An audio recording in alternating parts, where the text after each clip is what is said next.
She found him slumped against the cold marble of Unit 402, a trail of crimson staining a bespoke silk suit that cost more than her college tuition. He was gasping for air, his fingers trembling as they gripped a silver-plated handgun aimed unsteadily at her throat. He looked like a fallen king in a hallway of shadows, dying on his feet, and ready to take her with him. The mid-November wind off Lake Michigan was a cruel, biting thing that sliced right through Jeanette's thin polyester delivery vest. It was the kind of Chicago night where the sky turned a bruised purple and the Quick Dash app felt like a ball and chain around her wrist.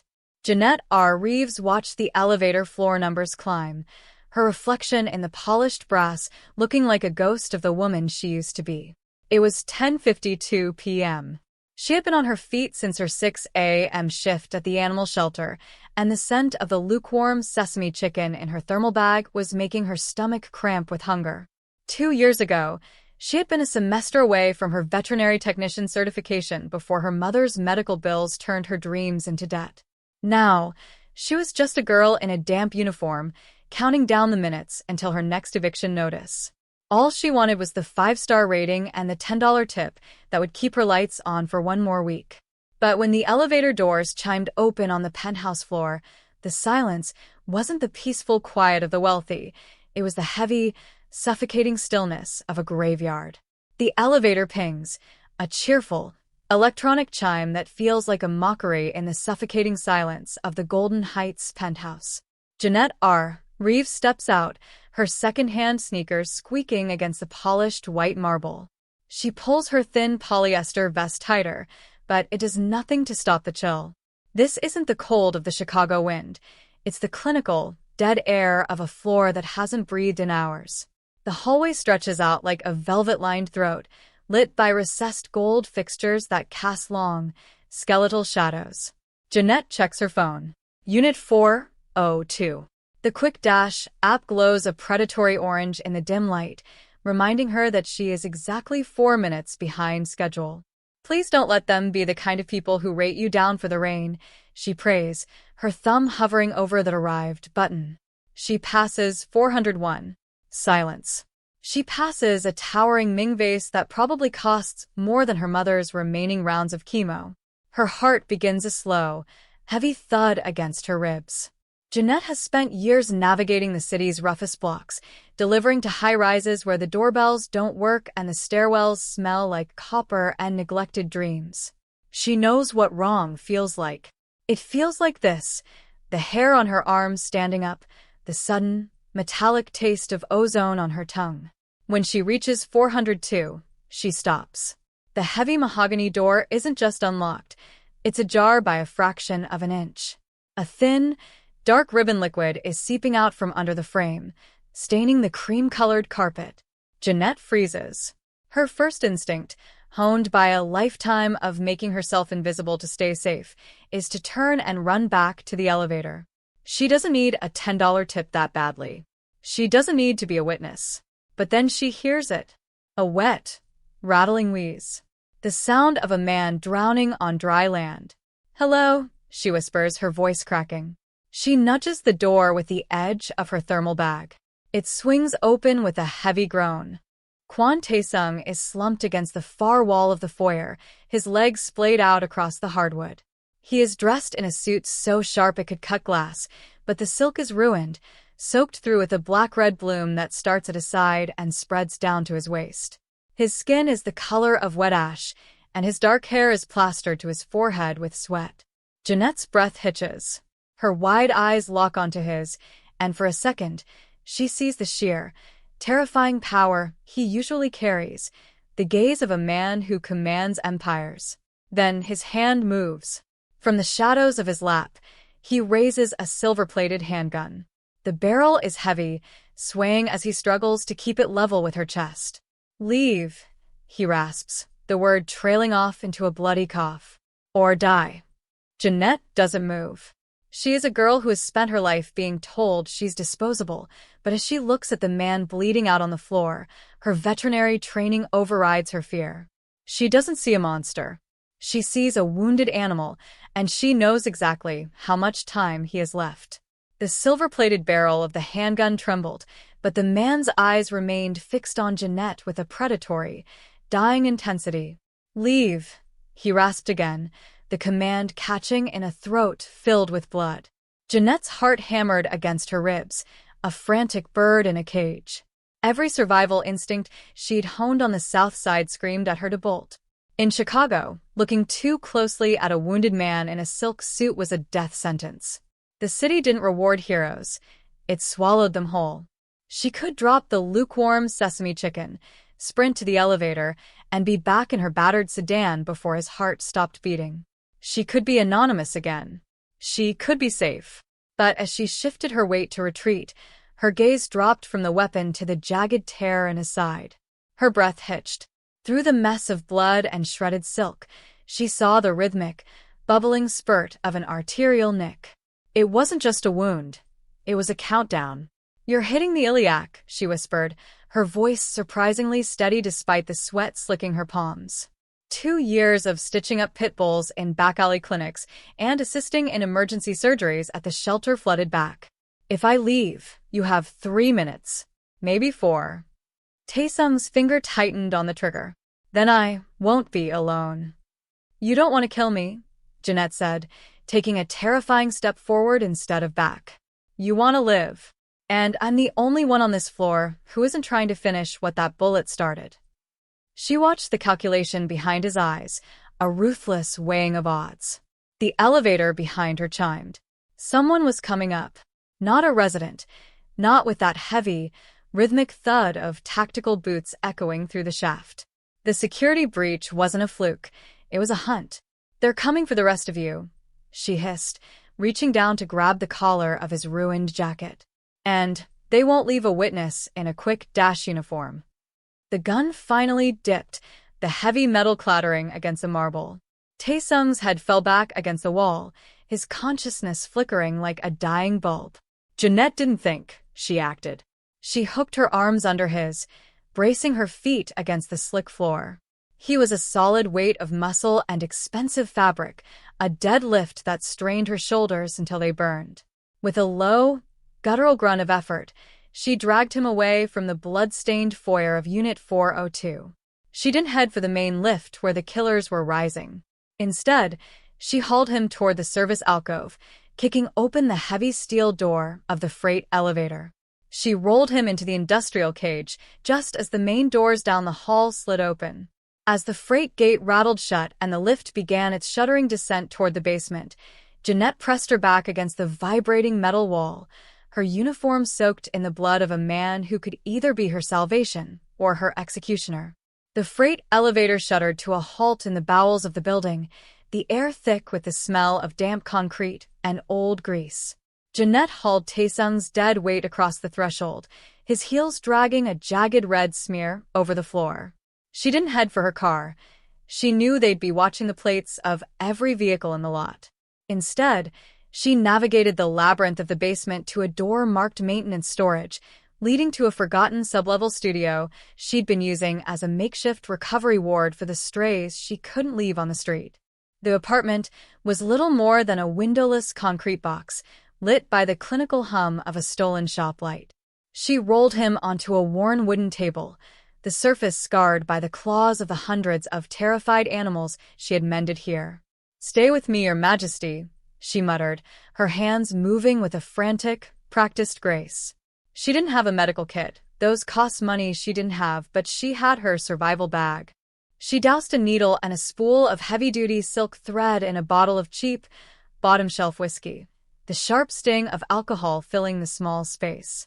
With a pair of kitchen shears, she sliced through his ruined suit, revealing the lean, corded muscle of his torso and the puckered, weeping hole where the bullet had exited. Taesung's eyes flickered open, hazy with shock.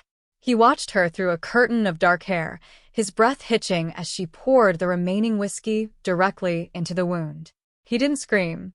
He simply gripped the edges of the table until his knuckles turned as white as the marble he'd bled on. "You're efficient," he rasped, his voice a ghost of the command he'd used in the hallway. "I've spent 3 years sewing up pit bulls that were more polite than you," Jeanette replied, her jaw set as she made the first stitch. The needle sank into his skin, and she pulled the thread taut with a rhythmic, mechanical precision. Don't talk. Every breath you waste is a drop of blood I have to put back in. As the needle flashed in the harsh light, Taesung didn't look away. He watched the way her brow furrowed in concentration, the way her steady hands never wavered despite the sirens wailing in the distance. He had been surrounded by soldiers his entire life, men paid to kill and die for him, but he had never been looked at like this. To Jeanette, he wasn't a king or a monster. He was a problem to be solved, a life to be salvaged. "Who are you?" he whispered, a strange, dark curiosity cutting through the fog of his pain. Jeanette tied off the final knot, the silk thread biting into his flesh to seal the gap. She wiped the blood from her forehead with the back of a gloved hand, her eyes meeting his with a cold, weary fire. "I'm the girl who's going to keep you alive long enough to regret bleeding on my table," she said, reaching for a clean roll of gauze. "Now hold still. We aren't out of the woods yet." Taesung's phone sat on the scarred wooden table, a sleek slab of titanium and glass that pulsed with a steady, rhythmic blue light. It was the only thing in the room more expensive than his suit, and right now it was a homing beacon. Even as Jeanette taped a fresh layer of gauze over his ribs, she could see the screen flickering with ghost commands. "They're inside the OS," she murmured, her fingers hovering over the glass. Her brother had taught her how to strip a stolen laptop for parts before she could drive, and those long nights spent soldering motherboards were finally paying off. The Iron Lotus isn't just hunting you with guns. They've hijacked your root certificate. Every time this device pings a tower, they get a GPS coordinate accurate to 3 meters. Taesung tried to sit up, a low groan escaping his lips, but Jeanette pressed a firm hand against his shoulder. "Don't. I'm not stitching you up twice." "If they have the bridge," Taesung managed, his voice strained but sharp, "they have the kill switch for the building's secondary security. They'll be in the basement within 10 minutes. "Not if I give them a different map," Jeanette countered. She grabbed a battered tablet she used for logging animal intake and a frayed USB-C bridge. With a series of rapid, rhythmic taps, she initiated a local bypass.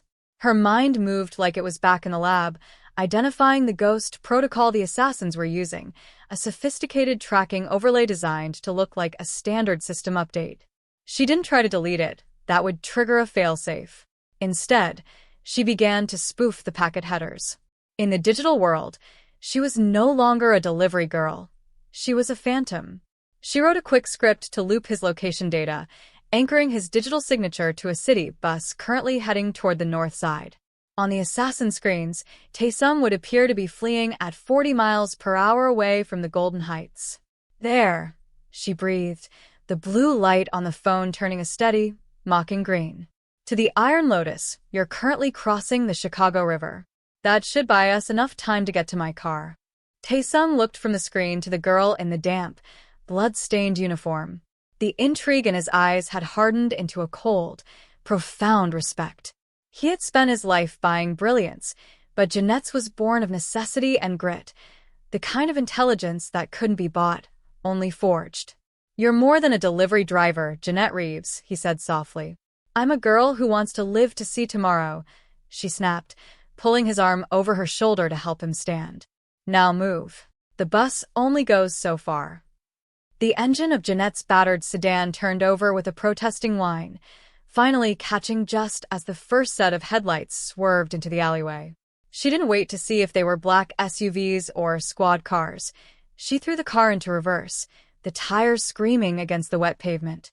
Beside her, Taesung was a shadow of silent agony, his hand pressed firmly against the dashboard to steady himself as they careened through the labyrinth of the industrial district. "My dispatcher," Jeanette panted, her knuckles white as she whipped the wheel. "I have to check in.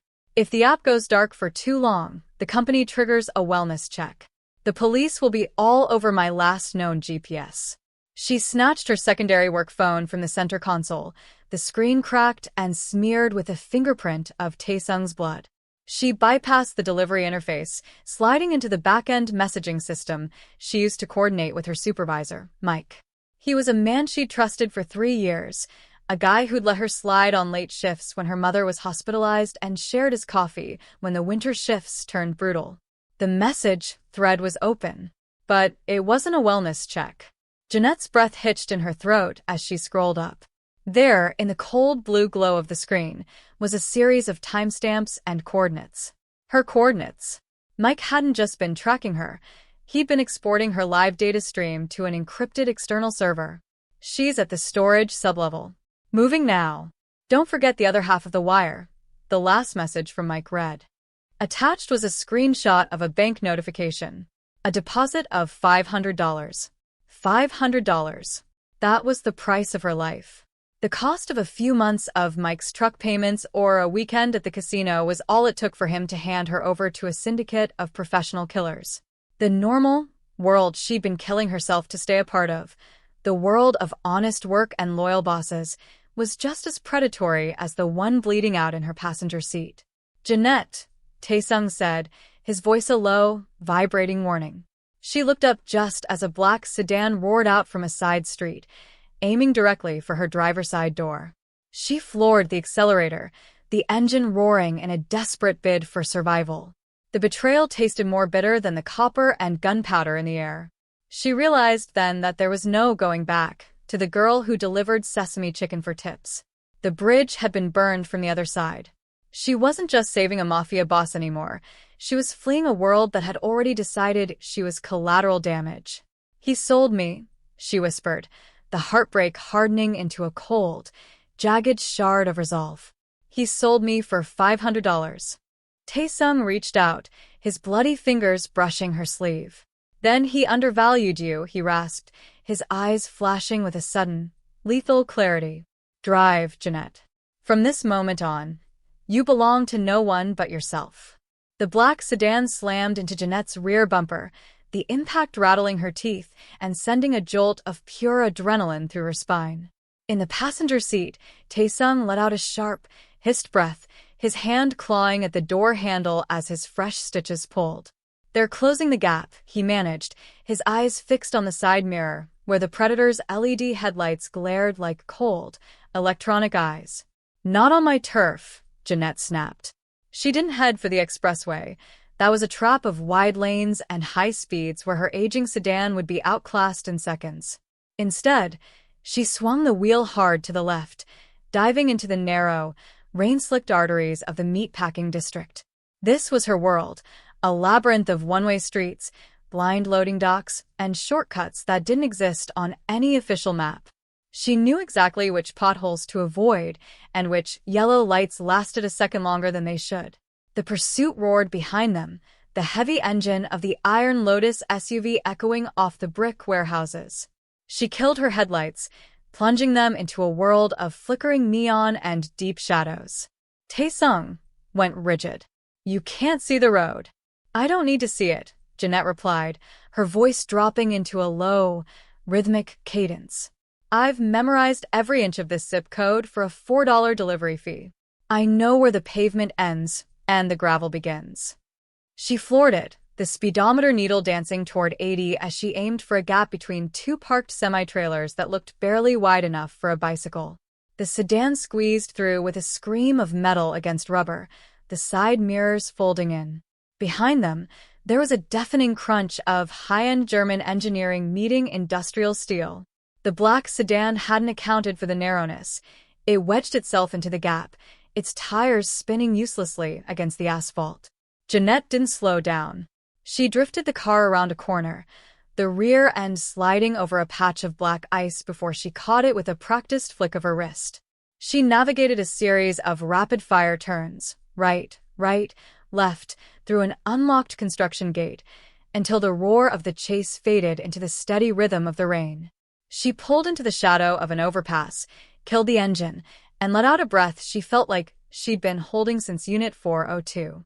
The silence was heavy, broken only by the tink-tink-tink of the cooling manifold. Taesung turned his head slowly to look at her, the neon light of a nearby liquor store sign casting a halo of electric blue across his sharp features. A delivery driver, he whispered, a ghost of a smile touching his bloodless lips. You drive like a woman who has nothing to lose, Jeanette Reeves. No, she said, her hands finally starting to shake as the shock set in. I drive like a woman who's tired of being late. The adrenaline that had sustained Jeanette through the high-speed labyrinth began to recede, leaving behind a cold, hollow ache. She sat in the darkness of the overpass, her hands still fused to the steering wheel, watching the rhythmic pulse of the liquor store's neon sign reflect off the blood drying on her sleeve. Beside her, Taesung's breathing was a shallow, ragged staccato. The silence between them wasn't empty. It was heavy with the weight of the bodies they had left behind and the bridge Jeanette had just crossed. "Why?" she whispered, her voice barely audible over the patter of rain against the roof. "A man like you, with an empire and a suit that costs a year of my life.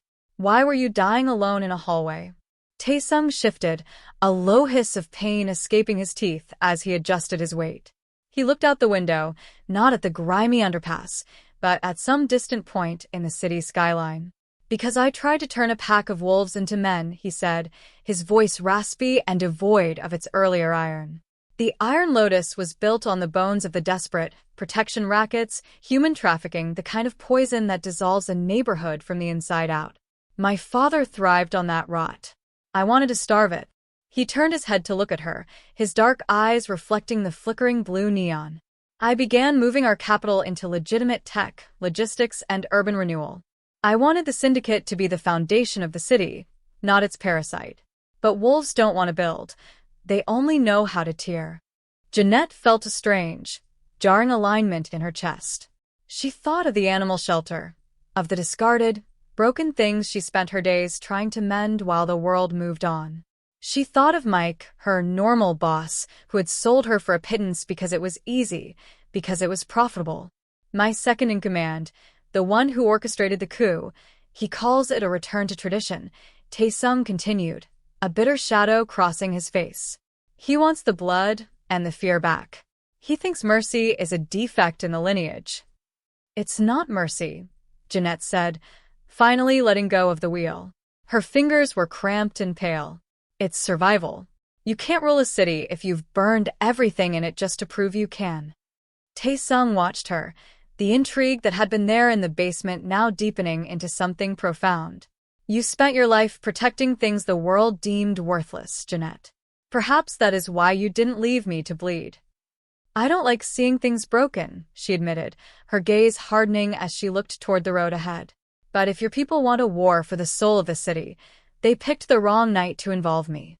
For the first time since the elevator doors opened on Unit 402, the power dynamic shifted.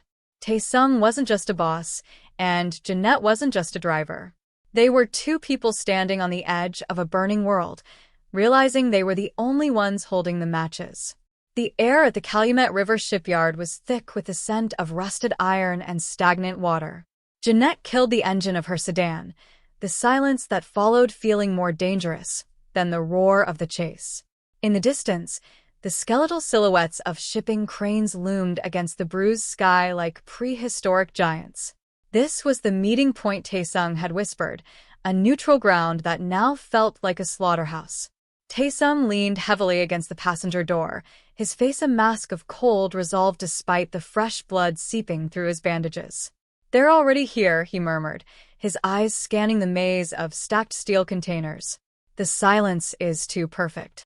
Jeanette's grip tightened on the steering wheel. She could see the exit gate behind them, a clear path back to the city, back to the life where her biggest problem was a late delivery and a cold meal. She had saved him twice. She had fulfilled any debt a stranger could owe. But as she looked at him, a man trying to build something out of the rot, she realized she wasn't that girl anymore. The normal world had sold her out for $500. This dying king was the only person who had ever seen her value. "I'm not leaving," she said, her voice dropping into a low, steady register. Taesung turned to her, his gaze intense. "If you stay, there is no turning back. You become a target of the Iron Lotus. You become mine."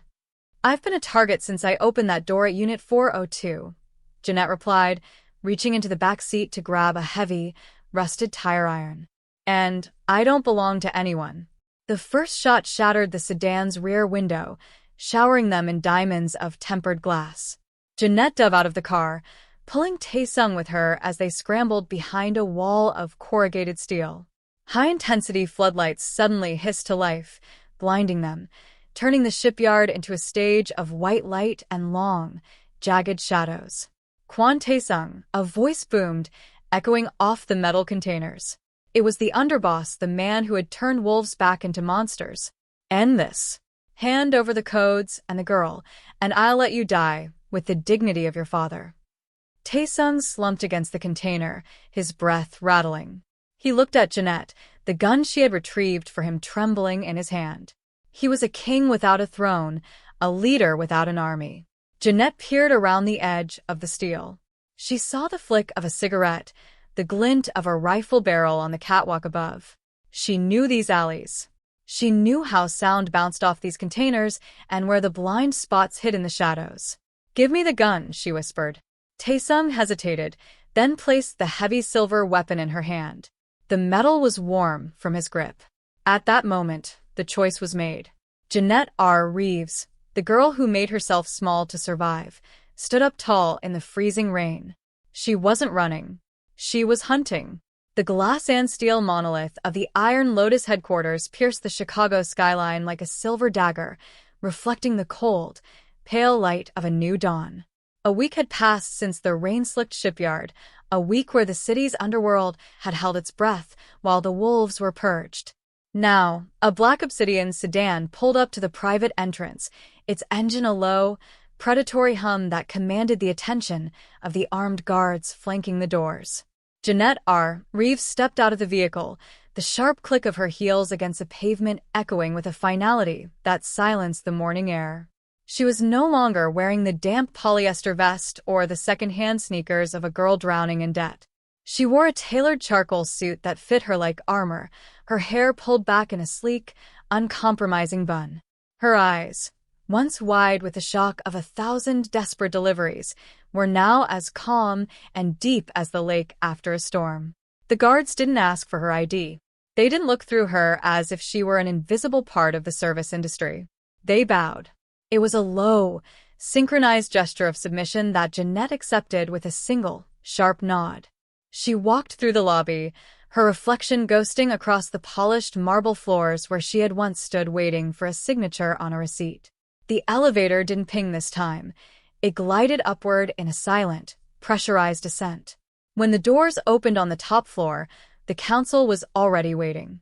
These were the men who had once seen her as collateral damage, the men who had valued her life at $500. Now, they stood in a semicircle of rigid silence, their eyes fixed on the man sitting at the head of the long obsidian table. Quan Taesung looked up as Jeanette approached. He was pale, the shadow of his injuries still lingering in the hollows of his cheeks, but the iron had returned to his gaze. He didn't rise, but he gestured to the empty chair directly to his right, the seat of the first strategist, the position that held the ear of the king. "You're late," Taesung said, his voice a low vibration that carried no edge, only a dark, shared understanding. "The traffic was heavy," Jeanette replied, her voice steady as she pulled out the heavy leather chair. "And I don't rush for anyone anymore." She sat down, her presence anchoring the room. She looked across the table at the survivors of the coup, men who understood only violence, and she saw the flicker of fear in their eyes. They didn't understand her. The girl who had saved an empire with a sewing kit and a tire iron, and that made her the most dangerous person in the room. Jeanette leaned forward, resting her hands on the cool surface of the table. She wasn't there to deliver a meal or a message. She was there to rewrite the rules of a city that had tried to break her. Outside, Chicago glittered in the morning light, a vast network of streets she had once served and now helped rule.